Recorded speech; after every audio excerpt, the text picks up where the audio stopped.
Hi there, in this video, I will give you a quick guide on how you can download your account statement on Revolut. So please listen carefully to each step that I will be explaining because I will describe everything clearly so you can follow along even if your screen looks a little different.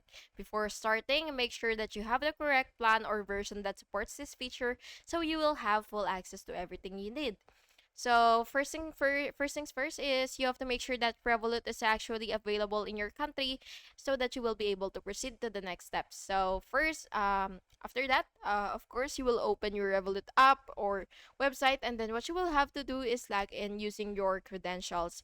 Then after logging into your account, what you will do is basically just tap accounts, and then you will select account, and then scroll down, and then you will see statements. So go ahead and tap it, and then you will select date range, and then you will tap download PDF.